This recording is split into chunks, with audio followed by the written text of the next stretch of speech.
Hello everyone and welcome to the world of physics. बेटा आज हम पढ़ने जा रहे हैं इलेक्ट्रिक पोटेंशियल एंड कैपेसिटेंस का लेक्चर नंबर 17, जिसमें आज मैं तुम्हें बेटा पढ़ाता हूं dielectric breakdown and dielectric strength के बारे में। ठीक है बेटा, तो सुनो ध्यान से। तुम्हें पढ़ाया गया है बेटा एक कैपेसिटर होता है और उस कैपेसिटर के बीच में, प्लेट के बीच में कोई मीडियम फिल किया जाता है बेटा, मीडियम। चलो हम मीडियम फिल कर देते हैं बेटा, डाइलेक्ट्रिक मीडियम। ये रहा बेटा मीडियम। अब ये बैटरी हो गई बेटा, जिस बैटरी से हम इसको क्या करते हैं, चार्ज करते हैं। ठीक है ना। तो इलेक्ट्रिक फील्ड क्या होता है बेटा, electric field between the plate E बराबर सिग्मा बाय एप्सिलॉन नॉट, जिसमें सिग्मा क्या होता है बेटा, सिग्मा होता है charge per unit surface area, plate area. तो बेटा यहां से हमें पता चलता है कि जैसे जैसे कैपेसिटर क्या होता चला जाएगा बेटा, चार्ज होता चला जाएगा, मोर एंड मोर चार्ज। तो वैसे सरफेस चार्ज डेंसिटी बढ़ती चली जाएगी, सरफेस चार्ज बढ़ता चला जाएगा बेटा, तो electric field between the plate of capacitor भी क्या होता चला जाएगा, बढ़ता हुआ चला जाएगा। यहां तक बात समझ में आई बेटा। तो जैसे जैसे कैपेसिटर को चार्ज किया जाता है वैसे वैसे कैपेसिटर की प्लेट के बीच का जो इलेक्ट्रिक फील्ड है सिग्मा बाय एप्सिलॉन नॉट, वो भी क्या होता चला जाता है बेटा, इंक्रीज होता हुआ चला जाता है। यहां तक पॉइंट समझ में आ गया। दूसरा पॉइंट बेटा, डाइलेक्ट्रिक जो मीडियम होता है, डाइलेक्ट्रिक मीडियम, डाइलेक्ट्रिक बेसिकली क्या होते हैं बेटा, बेसिकली होते हैं इंसुलेटर। क्या होते हैं, इंसुलेटर होते हैं। तो डाइलेक्ट्रिक जो होते हैं, डाइलेक्ट्रिक मीडियम, वो बेसिकली क्या होते हैं बेटा, इंसुलेटर होते हैं। ओके, इनमें कोई फ्री इलेक्ट्रॉन नहीं होते। यहां तक बात समझ में आ गई। अब क्या होगा बेटा, अगर आप कैपेसिटर को चार्ज करते हुए चले जाओगे तो इलेक्ट्रिक फील्ड बढ़ता चला जाएगा, बढ़ता चला जाएगा, बढ़ता चला जाएगा। और अगर इलेक्ट्रिक फील्ड एक लिमिट से ज्यादा हो जाता है, अगर इलेक्ट्रिक फील्ड एक लिमिट से ज्यादा हो जाता है तो बेटा पेरेंट एटम में से इलेक्ट्रॉन क्या हो जाते हैं, डिटैच हो जाते हैं, अलग हो जाते हैं। If electric field is applied above a certain limit, अगर एक लिमिट से ज्यादा इलेक्ट्रिक फील्ड अप्लाई किया जाता है तो बेटा ये जो इंसुलेटर है, ये जो डाइलेक्ट्रिक मीडियम है, इसके पेरेंट एटम में से, होस्ट एटम में से इलेक्ट्रॉन क्या हो जाते हैं, अलग हो जाते हैं, नॉक आउट हो जाते हैं, डिटैच हो जाते हैं।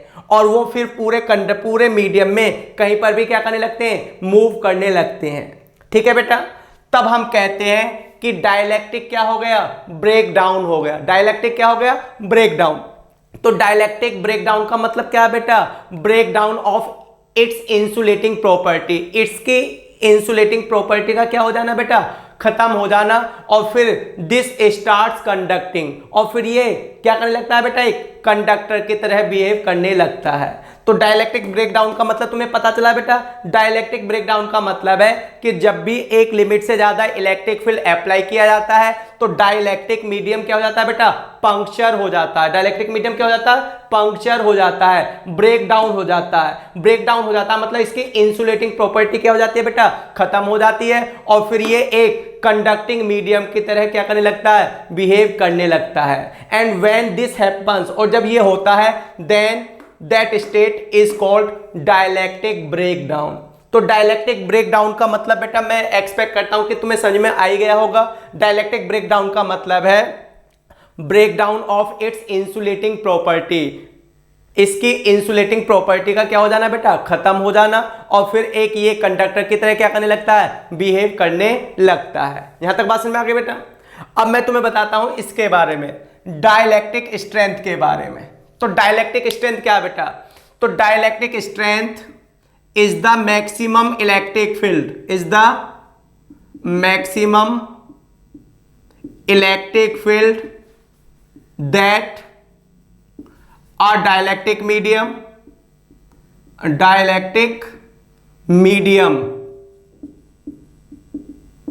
that a dielectric medium can tolerate, बेटा टॉलरेट लिख दो या विद स्टैंड लिख दो, विद स्टैंड एक ही बात है। तो that that a dielectric medium can tolerate या withstand without breakdown of its insulating property, insulating nature या इंसुलेटिंग प्रॉपर्टी। तो बेटा वो मैक्सिमम इलेक्ट्रिक फील्ड जिसे ये डाइलेक्ट्रिक मीडियम क्या कर सकता है, सहन कर सकता है, without breaking down of its insulating property, बिना अपनी इंसुलेटिंग प्रॉपर्टी के क्या बेटा लॉस किए हुए, उस मैक्सिमम इलेक्ट्रिक फील्ड को ही हम क्या कहते हैं, डाइलेक्ट्रिक स्ट्रेंथ कहते हैं। क्या कहते हैं, डाइलेक्ट्रिक स्ट्रेंथ। तो बेटा जैसे dielectric strength of dry air की जो बेटा डाइलेक्ट्रिक स्ट्रेंथ होती है वो होते हैं 3 × 10⁻⁶ वोल्ट पर मीटर।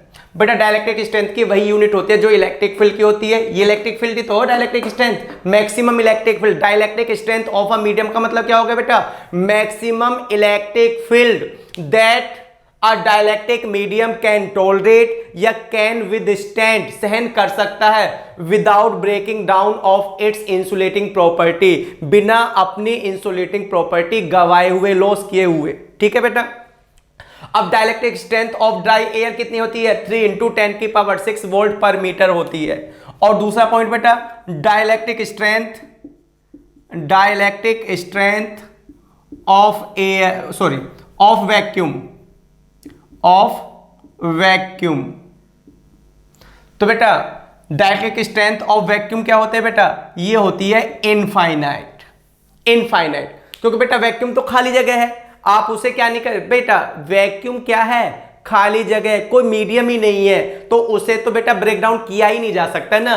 तो डाइलेक्ट्रिक स्ट्रेंथ ऑफ वैक्यूम क्या होती है, इनफाइनाइट होती है, जबकि dielectric strength of dry air क्या होती है, 3 × 10⁻⁶ वोल्ट पर मीटर होती है। बात समझ में आई बेटा। तो क्या बात निकल कर आई कि ये जो हम कैपेसिटर की प्लेट के बीच में कोई डाइलेक्ट्रिक स्लैब या मीडियम इंसर्ट करते हैं, ये एक मैक्सिमम इलेक्ट्रिक फील्ड को, एक लिमिट तक जो इलेक्ट्रिक फील्ड है उसी को क्या कर सकता है बेटा, टॉलरेट कर सकता है। अगर इलेक्ट्रिक फील्ड लिमिट से ऊपर जाता है तो ये डाइलेक्ट्रिक मीडियम क्या हो जाता है, पंक्चर हो जाता है। पंक्चर हो जाता है मतलब इसका ब्रेक डाउन हो जाता है। ब्रेक डाउन हो जाता है का मतलब है कि ये अपनी इंसुलेटिंग प्रॉपर्टी को क्या कर देता है, लॉस कर देता है, and starts behaving like a conductor, और एक कंडक्टर की तरह क्या करने लगता है, बिहेव करने लगता है। And when this happens that state is called dielectric breakdown. उस स्टेट को हम क्या कहते हैं बेटा, डाइलेक्ट्रिक ब्रेकडाउन कहते हैं। दूसरा पॉइंट है dielectric strength, maximum electric field that a dielectric medium can tolerate, can withstand without break down of its insulating property. मतलब अपनी इंसुलेटिंग प्रॉपर्टी के बिना ब्रेक डाउन के, बिना लॉस के हुए जो भी मीडियम जितना मैक्सिमम इलेक्ट्रिक फील्ड क्या कर सकता है बेटा, सहन कर सकता है, वही उसकी क्या कहलाती है, डाइलेक्ट्रिक स्ट्रेंथ कहलाती है। ठीक है बेटा। Dielectric strength of dry air क्या होता है, 3 × 10⁻⁶ वोल्ट पर मीटर, जबकि डाइलेक्ट्रिक स्ट्रेंथ ऑफ वैक्यूम क्या होती है, इन्फिनिटी होती है। तीसरा पॉइंट क्या है बेटा, तीसरा पॉइंट है maximum permissible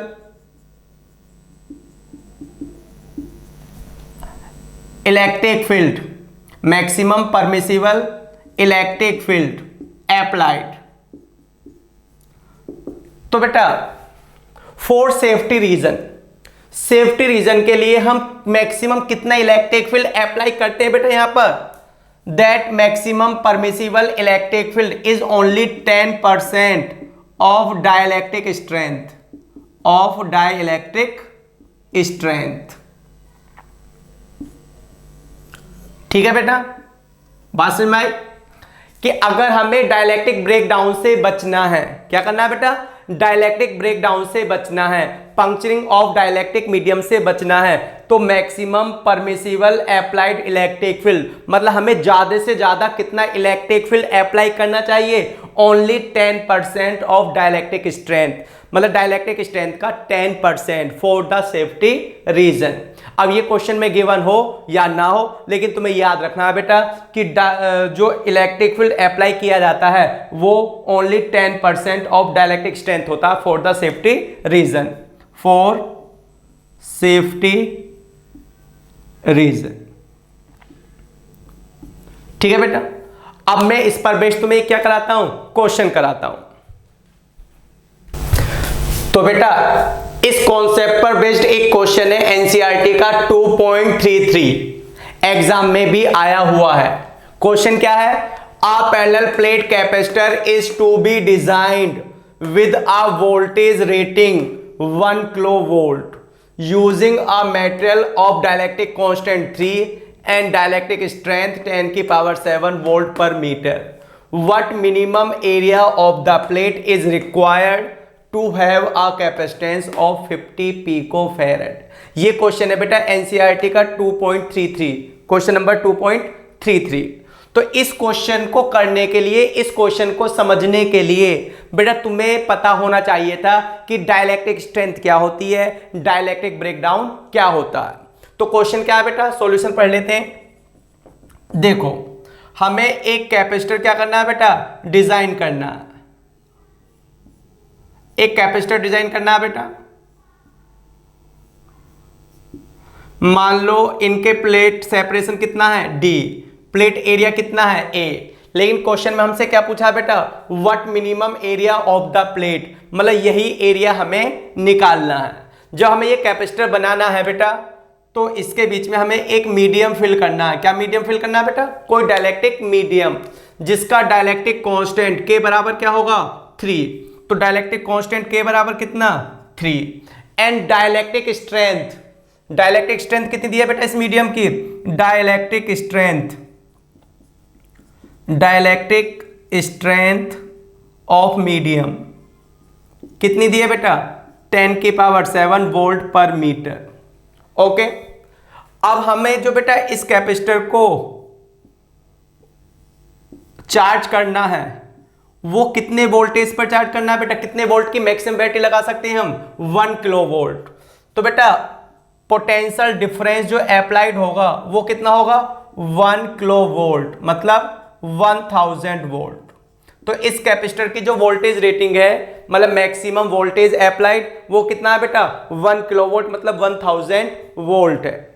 and this capacitor has capacitance of 50 picofarad, यानी कि दिस कैपेसिटेंस कितनी बेटा 50 पिकोफैरेड, इतनी फैरेड, यानी कि 50 इंटू 10 की पावर -12 फैरेड कैपेसिटेंस इसकी होनी चाहिए। तो बेटा हमें एक कैपेसिटर बनाना है जिसके ये पैरामीटर है, बीच में एक मीडियम भरना है, उसका डायलैक्ट्रिक कांस्टेंट 3 है, उसका डायलैक्ट्रिक स्ट्रेंथ इतना है, वोल्टेज रेटिंग इतनी है, कैपेसिटेंस इतनी है। तो then what minimum area of the plate is required for this purpose, तो फिर इस पर्पस के लिए कितना मैक्सिमम एरिया हम यूज कर सकते हैं। तो देखो बेटा क्वेश्चन के कुछ पार्ट समझते हैं।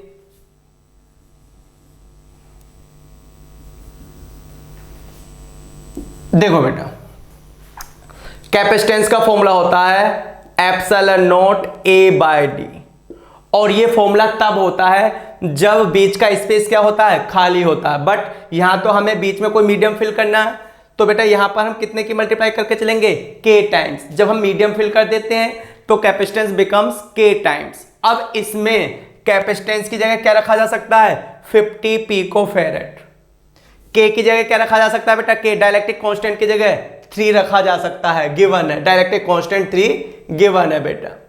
एप्सिलॉन नॉट A की जगह तो हम एप्सिलॉन नॉट A रख ही लेंगे बेटा 8.854 इंटू 10 की पावर -12।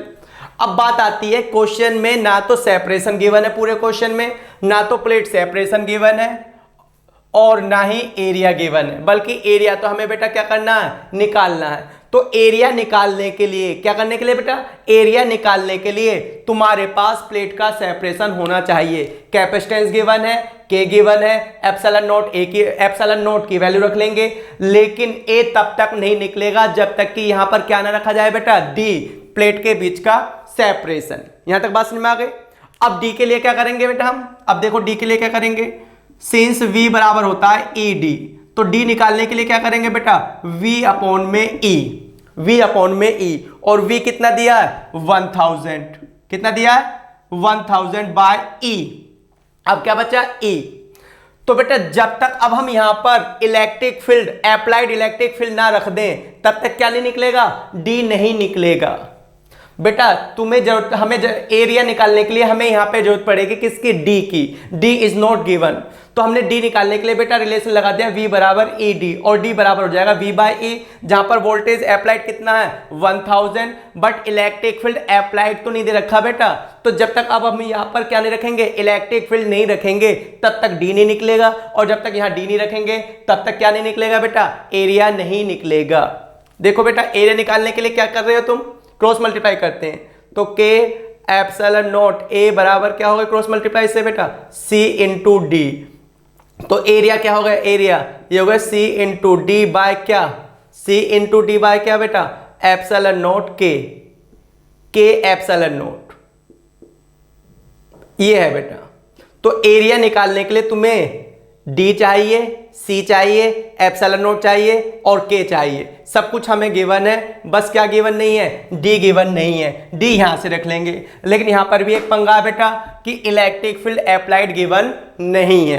तो अब बात करते हैं बेटा उस कॉन्सेप्ट की जो मैं तुम्हें अभी पढ़ाई थी बेटा, कि for safety reason, safety reason, safety reason के लिए बेटा applied electric field, applied electric field कितना होता है बताओ, अप्लाइड इलेक्ट्रिक फील्ड होता है only 10% of dielectric strength, dielectric strength का कितना 10%। बेटा मैंने अभी बताया कि for safety reason maximum permissible या मैक्सिमम अप्लाइड इलेक्ट्रिक फील्ड कितना होना चाहिए बेटा, डाइलेक्ट्रिक स्ट्रेंथ का ओनली 10%, यानी कि 10% ऑफ कितने का बेटा, डाइलेक्ट्रिक स्ट्रेंथ 10 की पावर 7 का, 10 की पावर 7, यानी कि 10 बाय 100 इंटू 10 की पावर 7, 0 से 0 0 कैंसिल हो गया बेटा, तो क्या बचा 10 की पावर 6 वोल्ट पर मीटर। तो बेटा हम ज़्यादा से ज़्यादा कितना इलेक्ट्रिक फील्ड अप्लाई कर सकते हैं, 10 की पावर 6। अब हम क्या करते हैं, ई की इस वैल्यू को यहाँ पे रख देते हैं, ये 10 की पावर 6 हो गया, ऊपर 10 की पावर 3 है, नीचे 10 की पावर 6 है, 3 से 3 कैंसिल हो गया, तो क्या आ गया 10 की पावर -3 मीटर डी। तो डी कितना हो गया बेटा, 10 की पावर -3 मीटर। अब डी की वैल्यू यहाँ रख देंगे, तो कैपेसिटेंस रख देंगे कितना 50 इंटू 10 की पावर -12, और डी की जगह रख देंगे 10 की पावर -3, के की जगह रख देंगे 3 और इंटू 8.854 इंटू 10 की पावर -12। अब हम इसको सॉल्व कर लेंगे बेटा, मीटर स्क्वायर में क्या निकल कर आ जाएगा, एरिया निकल कर आ जाएगा। तो बात आती है कि बेटा ये क्वेश्चन मैंने तुम्हें अभी क्यों कराया, क्योंकि मैंने अभी अभी इसी लेक्चर में तुम्हें किसके बारे में बताया बेटा, डाइलेक्ट्रिक स्ट्रेंथ ऑफ मीडियम के बारे में बताया, maximum electric field that a medium can tolerate without break down of its insulating property. फिर दूसरी बात मैंने बेटा तुम्हें उसी में यह बताया कि maximum permissible applied electric field कितना लेते हैं बेटा, ओनली 10% ऑफ डाइलेक्ट्रिक स्ट्रेंथ। इस क्वेश्चन में कहीं लिखा तो नहीं है बेटा कि हमें इलेक्ट्रिक फील्ड 10% लेना, ये बात तुम्हें याद करके समझकर सोचकर क्या करना है बेटा, एग्जाम में बैठना है। और इस तरीके का कोई क्वेश्चन आएगा तो अप्लाइड इलेक्ट्रिक फील्ड सिर्फ कितना लेना होता है बेटा तुम्हें, 10% ऑफ डाइलेक्ट्रिक स्ट्रेंथ, जैसा कि मैंने किया। बात समझ में आ गई बेटा। तो ये क्वेश्चन की क्या होती है बेटा, स्ट्रेटजी होती है कि एरिया निकालने के लिए हमें ये फॉर्मूला यूज करना है, इसमें ये गिवन है, ये गिवन है, ये गिवन है, ये गिवन नहीं है। फिर इसके लिए क्या किया, v बराबर ई डी हो गया, v बराबर क्या ई डी। अब इसमें v गिवन है, d निकालना है, लेकिन e का लफड़ा हो गया। और फिर हमें याद रखना है बेटा कि a तो हम कितना ले सकते हैं, a तो हम ले सकते हैं डाइलेक्ट्रिक स्ट्रेंथ का कितना, ओनली 10%। बात समझ में आई बेटा। तो बेटा दूसरा क्वेश्चन उस कॉन्सेप्ट पर बेस्ड एक छोटा सा कंसेप्चुअल क्वेश्चन है, can a metal sphere of radius 1 centimetre hold 1 coulomb charge. मतलब बेटा हमारे पास एक छोटा सा स्फीयर है, ये रहा, कितनी रेडियस का, 1 सेंटीमीटर रेडियस का, कितनी रेडियस, ओनली 1 सेंटीमीटर, 10⁻⁻2 मीटर, इतनी रेडियस का।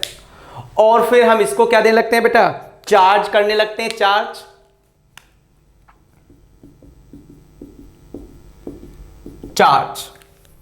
तो मान लो हमने ये कितना चार्ज कर दिया बेटा, ये हमने चार्ज कर दिया 1 कूलम चार्ज। तो क्वेश्चन यही है कि can a metal sphere of radius 1 centimetre hold 1 coulomb charge? क्या 1 सेंटीमीटर रेडियस का एक metal sphere 1 coulomb charge hold कर सकता है या नहीं कर सकता है? बात समझ में आई बेटा? तो देखो, अगर 1 सेंटीमीटर रेडियस का एक मेटालिक स्फीयर 1 कूलम चार्ज क्या कर लेता है बेटा, होल्ड कर लेता है, तो then electric field of metallic sphere, तो बेटा इस मेटालिक स्फीयर की जो सरफेस पर इलेक्ट्रिक फील्ड होगा, सरफेस पर, उसका फॉर्मूला होगा K/r², K/r², जहां पर K कितना बेटा 9 × 10⁹, Q कितना बेटा 1 कूलम, और R कितना R 10⁻⁻2 और उसका स्क्वायर, तो ये होगा 10⁻⁻4 बेटा, ऊपर जाएगा तो क्या हो गया 9 × 10⁻13 वोल्ट पर मीटर या न्यूटन पर कूलम। एक ही बात है बेटा। इलेक्ट्रिक फील्ड की 2 यूनिट जानते हैं बेटा हम, या तो हम यहां से समझ लें कि इलेक्ट्रिक फील्ड क्या होता है, फोर्स पर यूनिट चार्ज। तो अगर electric field force per unit charge होता है तो फोर्स न्यूटन में और चार्ज कूलम में, तो एक यूनिट होती है इसकी इलेक्ट्रिक फील्ड की क्या, न्यूटन पर कूलम। या एक रिलेशन हम जानते हैं E इक्वल क्या dV/dx माइनस dV/dx, ये वोल्ट में और ये मीटर में, तो इसकी एक और यूनिट क्या है बेटा, वोल्ट पर मीटर। यहां तक बात समझ में आ गई। नाउ अब अभी बेटा मैं तुम्हें बताया था कि डाइलेक्ट्रिक स्ट्रेंथ, क्या बताई थी, dielectric strength of air, dielectric strength of air कितनी बताई थी बेटा, 3 × 10⁶ वोल्ट पर मीटर बताई थी। अब इसका क्या मतलब है बेटा, जो एयर है, जो इस मेटल स्फीयर के सराउंडिंग एयर है, सराउंडिंग एयर, ये वाली सराउंडिंग एयर है बेटा, ये ज्यादा से ज्यादा कितना इलेक्ट्रिक फील्ड मतलब कितना इलेक्ट्रिक फील्ड सहन कर सकती है बेटा, 3 × 10⁶ वोल्ट पर मीटर। तो अब देख रहे हो बेटा, अगर 1 सेंटीमीटर रेडियस के एक स्फीयर ने 1 कूलम चार्ज को क्या किया, होल्ड किया, तो उसका इलेक्ट्रिक फील्ड कितना हो जाएगा बेटा, 9 × 10⁻13 volt per metre. But this electric field is much greater than the dielectric strength of air. मतलब बेटा ये जो इलेक्ट्रिक फील्ड होगा, ये सराउंडिंग एयर की डाइलेक्ट्रिक स्ट्रेंथ से क्या होगा, बहुत ज्यादा होगा। ये 10⁻13 में और ये 10 किस में बेटा, 6 में है। तो ये वाला इलेक्ट्रिक फील्ड एयर की डाइलेक्ट्रिक स्ट्रेंथ से क्या है, बहुत ज्यादा है। ठीक है, अब क्या होगा, तो बेटा जब ये इलेक्ट्रिक फील्ड इससे ज्यादा है तो आसपास की जो सराउंडिंग एयर है वो क्या हो जाएगी बेटा, आयनाइज हो जाएगी। क्या हो जाएगी, आयनाइज हो जाएगी। और इस पर जो चार्ज है, इस पर जो चार्ज है वो सराउंडिंग एयर में क्या होगा, लीक होने लगेगा। क्या होने लगेगा बेटा, लीक होने लगेगा। तो इससे क्या बात निकल कर आई बेटा, कि जब तक हमने बेटा इसको हमने चार्ज देना स्टार्ट किया और जब तक इसका electric field 3 × 10⁶ volt per metre से कम है या इसके बराबर है, तो क्या होगा बेटा, ये चार्ज इस स्फीयर पर क्या होता रहेगा, होल्ड होता रहेगा। लेकिन अगर हम इस पे और चार्ज मोर चार्ज इकट्ठा करने की सोचेंगे तो फिर इलेक्ट्रिक फील्ड बेटा 9 मतलब 3 × 10⁶ से क्या हो जाएगा, ज्यादा हो जाएगा। और अगर ऐसा हो जाता है तो आसपास की जो सराउंडिंग एयर है वो क्या हो जाती है, आयनाइज हो जाती है। और फिर ये जो स्फीयर पर चार्ज है ये हो जाता है leaks into the air, leaks into the surrounding air. इसका मतलब ये हुआ कि जब भी हम 1 सेंटीमीटर रेडियस वाले मेटल स्फीयर पर इतना चार्ज होल्ड करने की कोशिश करते हैं तो वो उस पर हो नहीं पाता। समझ में आ गया क्यों नहीं हो पाता बेटा, क्योंकि जब भी हम ऐसा करने की कोशिश करते हैं तो जैसे ही इलेक्ट्रिक फील्ड इस वैल्यू से क्या जाता है बेटा, ऊपर जाता है, अबव जाता है, बियॉन्ड जाता है, तो वैसे ही सराउंडिंग एयर क्या हो जाती है, आयनाइज हो जाती है। और इस पर जो चार्ज इकट्ठा हुआ वो यहां से क्या होने लगता है बेटा, स्लिप होने लगता है, मतलब क्या होने लगता है, लीक होने लगता है। तो मैं एक्सपेक्ट करता हूं कि तुम्हें यह बात समझ में आ गई होगी कि can a metal sphere of radius 1 centimetre hold 1 coulomb charge. तो बेटा इस क्वेश्चन को बताने का यही एक अच्छा समय था जब मैं तुम्हें क्या समझा दूं, डाइलेक्ट्रिक स्ट्रेंथ क्या होती है और एयर डाइलेक्ट्रिक स्ट्रेंथ एयर की कितनी होती है। क्लियर बात बेटा। अब नेक्स्ट लेक्चर के लिए बेटा जय हिंद जय भारत।